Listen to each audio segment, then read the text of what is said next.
Hey everyone, and welcome back to the Emotionally Intelligent Parenting Podcast. Today we are diving into a topic that's pretty close to home for so many of us: food and the messages we send our kids about it without even realizing.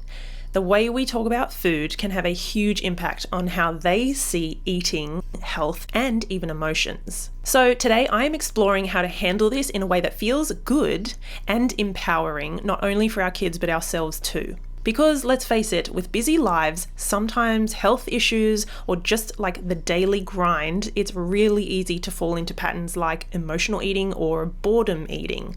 So we're going to talk about how to break these habits down and really asking ourselves the important questions like, am I really hungry or am I just looking for comfort? I don't know about you, but I've done that in the past. And to help us navigate all of this, I've invited someone truly inspiring and special, my friend Fiona Kane. Fiona's an award-winning nutritional medicine practitioner and mind-body eating coach. She's been on Sky News Australia, Channel 9 News, ABC Radio, and many more. She's also the founder of Informed Health Mind Body Nutrition and the host of the Wellness Connection podcast, which I was on recently. So that was exciting. So Fiona's here to give us basically the lowdown on raising healthy eaters without the food drama, how to curb our own boredom eating, and tips to bring more joy into our lives without having to turn to that snack cupboard. I feel so seen. Just before you grab a cup of tea and settle down to dive into the episode, I do want to acknowledge the Darug Nation, who are the traditional custodians of the land on which I live, work, and record this podcast. I pay my respects to all First Nations people, their elders and ancestors, and I acknowledge that sovereignty was never ceded, and I stand in solidarity towards a shared future. Okay, if you're new here, I'm Stephanie Pinto, the host of the podcast. I love all things emotional intelligence. I'm an author, speaker, and a coach, and I think that's enough for today. Thanks for being here. I hope you enjoy this episode. Okay, now let's dive straight in. Hi, Fiona. How are you? Hi, Steph. I'm well, thanks. How are you today? I am good, thanks. I've had a nice quiet morning, which is different. So I'm feeling very relaxed, zen, and ready to have a really good conversation with you. Thank you so much for coming on. That's great. And thanks for having me. It's great to be here.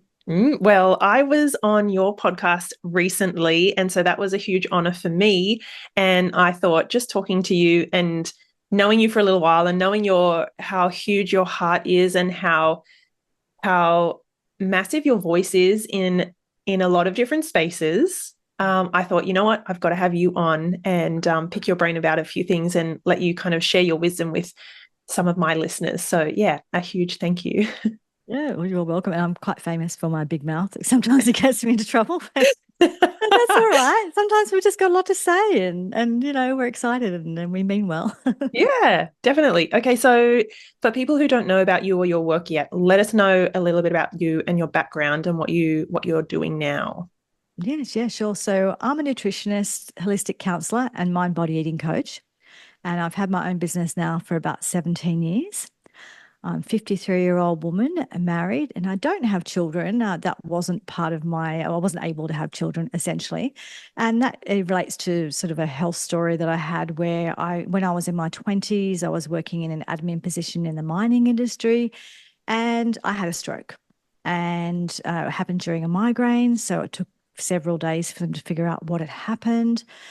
I partially lost my vision, so I'm sort of partially blind. And when they did the scan, they found that it wasn't my first stroke; it was the second one I'd had. So essentially, that kind of made me really, really think about my health and my life. And I went and studied nutrition and counselling because I kind of knew I had some things to sort out emotionally and nutritionally, and all of those things. Didn't quite know where to start. Felt quite disempowered by a lot of what was going on in the medical. Nothing against it, it has its great benefits, but I was quite disempowered by my experiences. So I thought I'll just go and learn about how I can help myself and how I can empower myself. And eventually it became like I was too interested in that to care about my other job. So I started teaching other people the same thing because I just know what it's like to feel really helpless and powerless and frightened. I was only 25 when all of that happened, and my grandmother died when she was about 32 from a brain hemorrhage. So I really thought there was a real chance that I would pass away quite young. So that's why I don't care about telling people how old I am because it feels like quite an achievement. Wow, I didn't know part of that story. I knew some of it because I've known you for a little while, but I didn't know that was your second stroke. And obviously, I didn't know about your grandma as well. So it took, what would you call that? One of those like lightning bolt moments for Yes. you to focus on your health and nutrition. Yes. Yeah. Up until then, I'd just been that whole soldier on sort of person, just get on with it, just deal with the pain. And I didn't really think about my health. And I think it's one of those things that I think that we assume that it's just going to be there. And I think most of us assume that just until it's not. And I now feel grateful because the fact that it happened to me when I was 25 means that I paid attention earlier. Whereas a lot of people, they don't get that wake up call until they're in their 40s or 50s and they've done a lot more damage. So in some ways, I feel grateful that I got to change a lot of my habits and do a lot of things earlier. So I actually see it as a gift rather than a sort of a bad thing overall. But yeah, it was at the time though, it was very hard. And I had a lot of anxiety that went along with it as well, a lot of health anxiety. So it just took me a while to get back on my feet again and empower myself and figure out how I could manage my health so I could hopefully live a long life. Wow. So now you help mums and women with the same journey, right? Yes, yeah. Essentially, a lot of the people who come to me are people who are kind of over the whole diet thing and that they've maybe been up and down in their weight. Maybe they've been diagnosed with insulin resistance or maybe an autoimmune disease. I have two autoimmune diseases. And, they've just kind of realized that they just can't do it on their own. And often they're kind of the sandwich generation. They're dealing with kids, they're dealing with parents who maybe aren't so well. And they just haven't been looking after themselves. And so I teach women how to nurture and nourish themselves to health. Why don't women look after themselves? Like, why do we not do that? Like you said, you were pushing through and just doing all the things. Why do we do that? Yeah, look, I think like, there's a couple of things. I think partly it's almost like it's genetic because we are responsible for our family or our children or whoever it is that we have responsibilities, and so I think that in some ways we're genetically made to be able to cope. Like the mother who's doesn't get any sleep and breastfeeding constantly and whatever, you know. So I think partly it's genetic. I also think partly it's a societal thing. I don't know where it's like women are seen as being like if a good woman is selfless. Yeah. And that's a real theme that I see a lot in our society that, oh, she was selfless. Selfless maybe isn't a good thing. That whole, the oxygen mask drops, you maybe put it on your face first. It's for a reason. It's so that you can still be there later on because Yeah. it's all good and well to save everybody else. But then if you kill over halfway along, then that wasn't that helpful. So I think there's a lot of things. It's mixed messages and there's a bit of sort of genetic stuff for survival because it's all about making sure that, we've got to make sure the next generation survives. So I think we are kind of genetically made that way too. Yeah. So we don't often look after ourselves, and there's sometimes the stress and all the challenges that come with if we're a mum, then raising kids. But like you said, maybe looking after other people in our family. Mm. And so do we sometimes, I think this is something you talk about a little bit, that we sometimes go to emotional eating. Yes, yes, definitely. I'm the queen. I can tell you all about it. I wish I could just tell you because I read a book, but I can tell you because it's one of the things that I do. It's one of my challenges. And look, essentially, in our society, we're under a lot of pressure. And I think, especially, well, I'm not a mum, but even just I cared a lot for my parents. So I've done a lot of caring roles, just not for my own child, but for my sister and my brother and other people in my family. But we do so much caring and so much looking after other people. We've got so much on, and often we feel like we can't be present with our emotions or where there's no time for our emotions. And so we use food as a way, because it's quite a socially acceptable way, relatively. We use food as a way to kind of numb ourselves. But the other thing that we do that I see a lot is, a woman will come to me and she'll say, oh, every night I eat chocolate, at 7:30, 8 o'clock after the kids go to bed. And when I ask her, I just say, is there any other time in the week that you experience joy or fun? And she just usually sits there and cries because the answer is no. And so the last thing I'm going to do is say, well, stop having the chocolate. because that's the only thing that's bringing her joy. So sometimes we're doing it because we're just trying to get a bit of joy in life, and it's the only time we get it. And other times we're doing it because we just don't have time, or we don't think that we have time to have emotions or have feelings. And we just don't want to deal with our own stuff, or don't feel like we can because we're prioritizing other people. And so we just use the food to kind of push it all down. Oh my goodness. So I was smiling before. Those of you who are watching on YouTube, you will have seen my face, but on the podcast, I was grinning until we, you hit that spot about, often asking mums, when else do you experience joy? I was smiling because I was like, "What are you in my home from 8:30 onwards?" Because once the kids are eventually in bed, that is my time. That's the tiniest window. It might be for an hour or so because we're pretty relaxed with bedtime. We have a routine, but we don't have a hard and fast stop. Like, you're not allowed to come out. So that means from in the morning when I'm up and I'm prepping the kids for school and things like that, I am like I'm switched on from the moment I wake up. I really try not to look at my phone, but it's very difficult.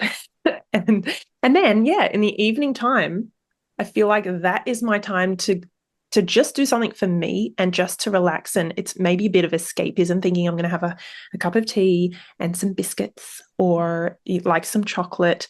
And I also think for me, it's a bit of like a reward, if that sounds silly. Like, That's definitely I've done all this stuff. I do everything for the kids and and my husband, and we run two businesses, and this is like, I work hard. I deserve this. Yeah. And it's not even necessary, like it's not a problem unless it's a problem, right? So if you're just having a little bit of something and you're enjoying it and it's not affecting your health, your physical or emotional health, then there's not really a big deal. Okay. But if you're kind of getting into a block of chocolate every night or whatever it is, or if you're suffering from a health condition related to it or something like that, then it is an issue. So it's not, emotional eating itself isn't necessarily there's anything wrong with it. It depends on how much you're doing it. It's like everything; it's kind of dose and how much you're doing it, and how much it's affecting your health and your life. Mm-hmm. Okay, that makes a lot of sense, and I feel less worried and embarrassed. So, talk to us about the way that we have beliefs. I don't know, would you call them food beliefs, or these kind of these paradigms, these unconscious beliefs about food and about ourselves and our self-worth and what we say to ourselves. Like me, I just said, well, I deserve this. I work really hard. I'm going to have, half a block of chocolate. Yeah.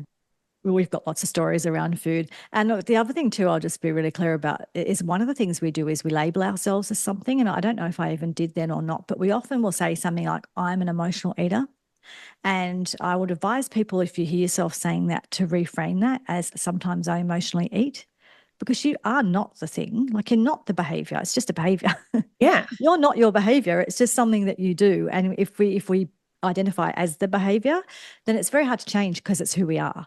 So if you ever hear yourself, and sometimes even though I teach it, I hear myself say it. So if you ever sort of hear yourself saying, I am whatever it is, and that's a behavior, well, no, you're not. It's just something that you do sometimes. So just kind of change the language. It's kind of just move it away a little bit, sort of thing. But the other thing in regards to language is we learn a lot. So in my experience, what I see is I see someone come into my clinic and she'll be 65 and she'll say, I don't eat peas. And I'll say, oh, okay. So when was the last time you ate them? Well, I tried them when I was 4. And I think, wow. So the story happened at 4 years old that you didn't like peas and you just stuck with that forever and never occurred to you to try them again. Now, look, it doesn't, obviously, whether someone eats peas or not isn't the end of the world. The problem is we have a lot of these stories, and we have a lot of these stories around food. And a really popular one is like, I don't eat vegetables, or I don't like vegetables. Yeah. And what I see happen is we'll try it once when we're 4 years old or something, and we don't like it. Surprise, surprise. Sometimes kids like things, sometimes they don't. But then what happens is, I think our parents unwittingly become part of the story, because they start to say, oh, well, don't give peas to Steph because she don't like them, right? And so then you go to a family barbecue and they say, oh, don't give peas to Steph. She doesn't like that. And they just keep repeating that story everywhere, every mealtime, every place. The story is repeated about how you don't eat them and you don't like them. And the problem with that is it kind of like just shuts the door. In our mind, it's like a door is shut. So it says no, and never again to peas or vegetables. There's just no hope of it ever reopening. People just don't even, once that door is shut, it's like a slam that door and it's done. It's like Locked. I don't know, exactly. So I always just encourage people to say, okay, Steph tried peas once. She didn't like them. It's just four. Our taste buds, we have way, way more taste buds when we're little. So things kind of can be quite strong for us. Oh, I didn't know that. I was going to ask you if taste changes as we get older. It does change. So we have lots of taste buds when we're little. So a lot of things we hate. And as time goes by, 6 months later, 6 years later, 2 years later, whatever, you try the thing again and you actually quite like it. So I actually just explain that to kids because I think it's useful for them to know. I say, look, you've got loads of taste buds, things that might taste a bit weird for you, but you'll probably find you'll love them again. You'll love them later. So I just get them to agree with me and say, hey, look, how can you agree with me? Maybe 6 months, 12 months, just try it again. And if you don't like it, you don't like it. You're allowed to not like something, but I just sort of let them know just practically that's how your taste buds work, and that's fine. The other one too, and you know about this with your speech pathology background, but you know how babies, part of how they learn to eat and use their tongue is they kind of do this pushy outy thing. Tongue So thrust. what sorry, is it called? Yeah, it's tongue thrust. Yeah, They tongue go thrust, right? now, now, So now. what they do often is they push things out of their mouth. Mm-hmm. And sometimes I think parents get a bit confused with that, meaning they don't like the thing Yep. because they don't understand they're learning how to use their tongue and how to use their tongue with the food. So it's also that thing to just be aware. We create stories very quickly about what we don't do or don't like. And often our parents kind of, if they start the story or we start the story and they kind of carry it on, and then that just becomes forever. And so I'm not telling people to eat things they don't like, but Mm-hmm. if you have more sort of open language and just say, hey, Steph didn't like it that one time, she might like it later, we'll try it again later. And just there's no big deal. You don't make a big deal out of it. You don't talk about it everywhere. You don't make it like your defining quality or who you are. It's just something you experienced once. Yeah. And it's not a big deal. And you'll probably find you'll try it again another time and you might actually like it. Oh, wow. Okay, that's really helpful. I like that. Mm. Okay, so if there are women listening who are thinking, oh, this is me, I emotionally eat, or I know I'm not eating the right things, I know I'm not fueling my body. There was a long period of time where what I would eat was like the kids' leftovers, their crusts or their chicken nuggets, like really wasn't feeding myself properly. Mm. What advice do you have for those people, or what are some first steps or things that maybe they should consider? Yes, yeah. So look, the first thing I would say is notice why you're picking up the food. So in your case, you've identified that this is a reward. Like I've done it hard today, and this is a reward. And like I said, it doesn't necessarily mean it's bad. It's not wrong. It just depends on if it's affecting your health or not. But if you know why you're picking it up. Now, if you're picking it up because you're just feeling a lot of discomfort or you're feeling very strong emotions, like there's all different reasons you might notice that you're going for it. So it's good to identify that, because if you don't know why you're doing it, sometimes it's hard to know what to do about it. Mm. So if you're doing it because it's the only thing that gives you joy, well, what else gives you joy? Like, Yeah. is it your favorite music? Is it reading or listening to a novel for 5 or 10 minutes every night? Is it chatting to your girlfriends? I don't know what it is, but whatever it is for you, doing some art. But if there's something that brings you joy, then you've got to actually actively bring that into your life. And it doesn't have to be hours and hours every week. I know that people have limited time, but it might be something you do for 5 minutes every day. Or it might be, an hour on Saturday mornings, hubby looks after the kids and that's when I go and do whatever. Or it's just like but you've actually got to actively bring joy into your life. It doesn't sort of just show up. And unfortunately, no one's going to come on a platter and say, here's time, here's all the things you need. So you actually have to claim it for yourself and find it for yourself. So if it's about joy, well, find other places for it so that food's not the only place that you're going to go looking for joy. Wow, that's good. Yeah. And then with the emotional stuff, well, then what I encourage people to do is I tell them to create what I call an emotional eating toolbox. An emotional eating toolbox is what are the other things that will give me that will help me in the same way that the food does.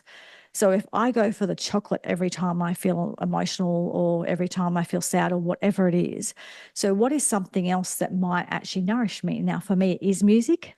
It is a good audiobook or maybe a good podcast, might be talking to a girlfriend. I like watching cute animal videos like sloth videos, and I've been watching people wash dogs lately. I've Like, seen I've seen those. They're so cute. but whatever it is for you, like there's not a wrong answer of what it is, but essentially it's just something that's not harmful, that just only takes a few minutes, whatever it is. But that might be a thing that kind of makes you smile, or it helps you relax. Or you might put on your meditation app for 5 minutes, or even just 2 minutes, and just do some breathing or something. But what are the other things? And what happens is you will find that when you slowly start bringing those other things in, then what you will notice is you'll still go for the chocolate, and that's okay. You're human, you're allowed to, but you won't do the chocolate every time. So you might find at first you do the chocolate 9 times out of 10.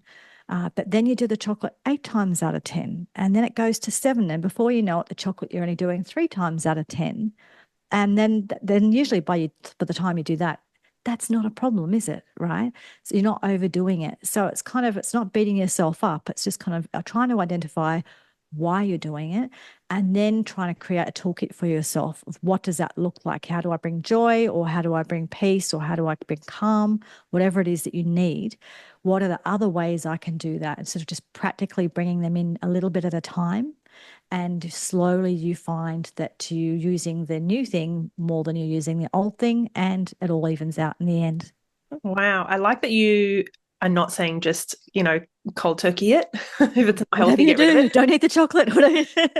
Uh, And we know that when you do that, literally your brain actually has to think of the thing. Like if we tell your brain to avoid something because it's bad, can't do it. If we tell your brain to do that, your brain actually has to keep it front of mind so it knows what it's got to look out for.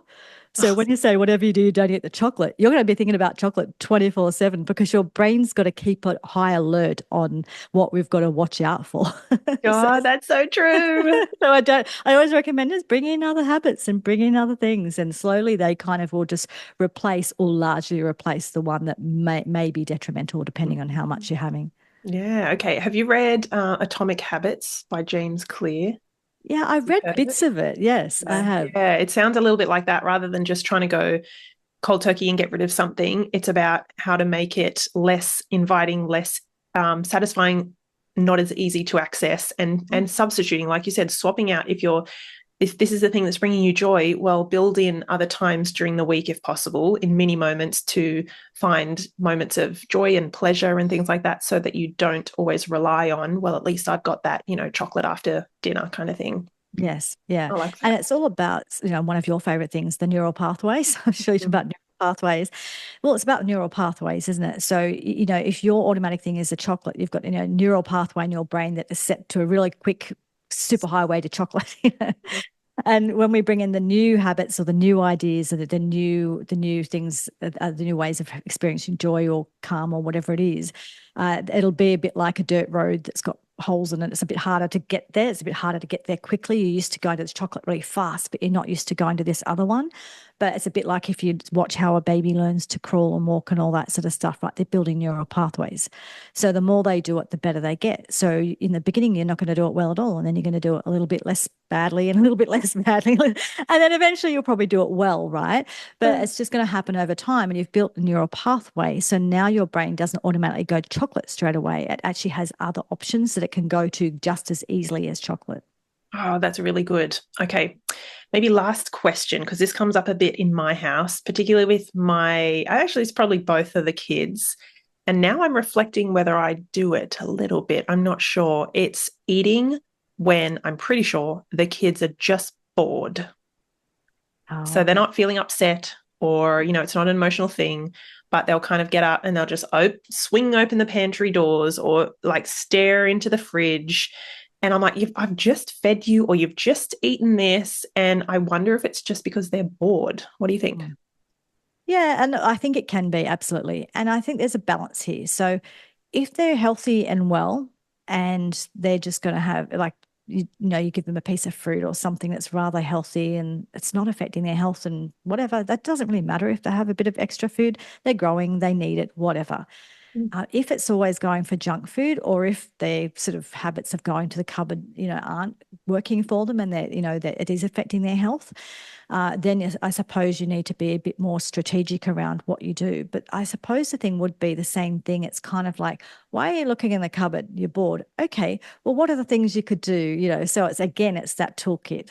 Mm. So it's not shaming them, and it's not carrying on about anything, and not none of that. It's just simply, you're bored. Okay, well, what else could you do? And I'm sure if you help them, you could come up with a whole bunch of things. And kids these days, they've got so many things they can do. We used to sort of build things out of nothing.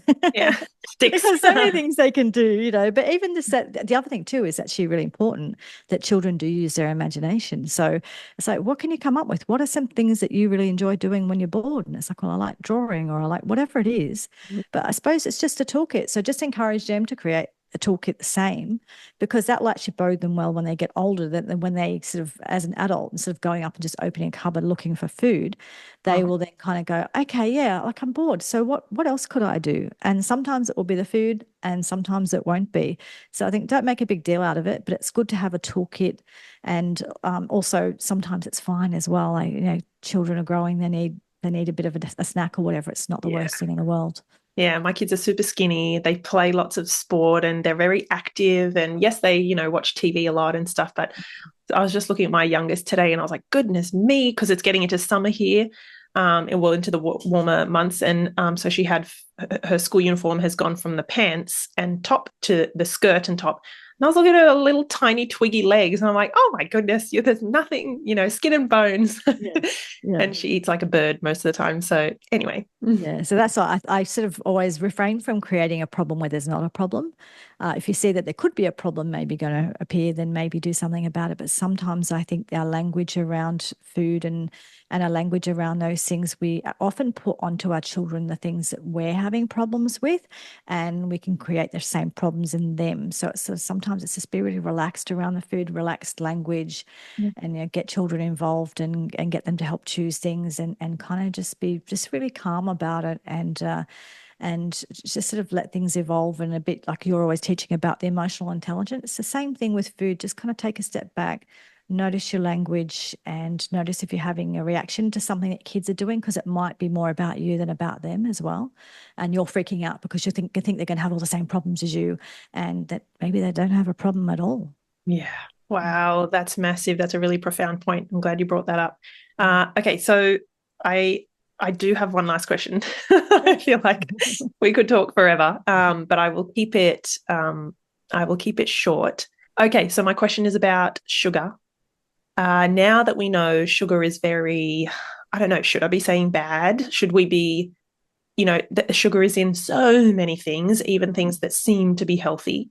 Yes. In terms of talking to our kids about, healthy foods and picking the right food, or, healthier foods, uh, should we be, demonizing sugar and saying it's bad, it's unhealthy, it's, got all these negative outcomes and impacts and things, or should we be a bit more relaxed about it? What do you think? Yeah, look, I think again it's about dose. So the recommendation is that we don't have more than about what would be equivalent to 6 teaspoons of sugar per day. And that's a teaspoon is 4 grams. So if you look at a packet and it says it's got 20 grams of sugar, that's 5 teaspoons, just to give you a bit of an idea of how much is too much. Is that for adults or kids? That's just actually for Oh, kids, okay. it's less actually. That's for adults. I think for kids, depending on the age, it's between 1 and 3 teaspoons actually. Mhm. So it's not much recommended. In saying that, I'm careful of language I use around kids. You don't necessarily need to demonize it, but what I like to do is a couple of things. So I like to teach people how it's like when they're thinking about what they're going to eat, will this nourish me? And sometimes things nourish you, or sometimes they just make you tired or strung out. And so if you talk to kids a bit about how they feel when they eat certain things, and see how you've come home from that birthday party and you're really strung out and whatever, that's because you had a lot of sugar. And when we have a lot of sugar, that's how it makes us feel. And then point out how they feel when they feel good after meals, things like that. When you start to associate what you eat with how you feel, Mm. then you start to get a bit of a feel for navigating that yourself and making those choices yourself. And so I find that if you talk to kids kids in that way, more about, hey, is this nourishing for you? How are you feeling? Not good or bad or right or wrong, but just sort of, hey, is that a bit too much? The other thing is too, I'm a That Sugar film ambassador, and even though the film is 10 years old, it's actually a really good film. It's still really, really valid. I think it might be on Netflix now, actually. I think I watched it with my eldest Yes. just a few weeks ago. It Yeah. was that one. And yeah, it was eye-opening. I'm really glad he Yeah. watched it with me. Yeah, it's a great one to watch with the kids because I think tells a story. It kind of shows the problems associated, but it's kind of not it's not sort of totally demonizing, and it's not Mm, saying you can't eat sugar, and it's not kind of talking down to anyone. And I think it all gets them more involved in, like, okay, so with your kids you can also have games with, okay, so let's look at all the yogurts and let's compare them. Which one's got the lowest sugar? Okay. So they get involved in almost being helping you find it, helping you figure it out. And they're just learning that, hey, it makes them feel, you get energy for briefly, but then you feel wired and tired. Do you want to feel wired and tired? Probably not. So let's have a bit less. So when you associate it more with sort of how you feel, or your mood, or your outcomes, as opposed to it's bad or wrong or right. So I think if you do it that way, if you get kids involved, if they watch a film like that, and and you discuss it with them, and you just have open discussion about, hey, it's good mm, not to have too much, and these are some of the reasons why, and get them to say, well, what do you think? Why do you think it's too? Why do you think you shouldn't have too much? And how do you feel if you have too much? And kind of just get them to relate it to themselves. yeah. I think if we do that, then we kind of just learn that sort of ability to kind of navigate and know, because one of my biggest jobs with my clients, especially with older clients, is because we've been so disconnected for so long, it takes a while sometimes to get people to reconnect with their body and to notice how they feel with foods. Whereas kids usually are pretty connected. So it's actually good to encourage that and encourage them to just learn about how different things make them feel. And then they learn how to power their own body. And you find once you have that connection, you make the best choice for you most of the time. Because you sort of, rather than thinking about the mouthful of the food, or no, it's going to feel like this in my mouth, you think, oh, I'm going to be wired and tired later, and I can't afford to do that. I've got too much to do. Yeah. Oh, that's really helpful. Mm. Okay, so you have a wonderful ebook that is currently free for anyone. I'm going to put the link, guys, in the show notes. I'm going to put it down below the YouTube video. It's called Strategies for Managing Emotional Eating. This is Yes. amazing. Can you tell us a bit about it? Yeah, so it goes in a lot more detail of what I talked about before in regards to the toolkit. So it's about sort of why we're emotional eating, and to the different ways to identify what's going on, and a really good example of the different things you can put in that toolkit and how you can go about it. So it's a really useful resource. Oh, great. Thank you so much, Fiona. It's been an absolute pleasure, and I have learned a lot, so I'm really grateful. Thanks. I've really enjoyed it too. Thank you so much, everyone, for joining me again on the podcast today. I hope you found that conversation with Fiona eye-opening, because I certainly did. Remember, the way we talk about food and approach eating is not just about health. It's actually about building a balanced, positive relationship with food for ourselves and our kids too. So if you're ready to start making a few small changes that could possibly have a really big impact, just start with asking some questions like, am I actually hungry? And what else brings me joy? Because simple shifts can go a really long way in creating a mindful, healthy environment around food in your home. As always, thank you so much for tuning in and being a part of this journey with me towards more emotionally intelligent parenting. If you found value in today's episode, please do share it. And don't forget to subscribe so you never miss an update. Take care, and here's to raising healthy, happy eaters.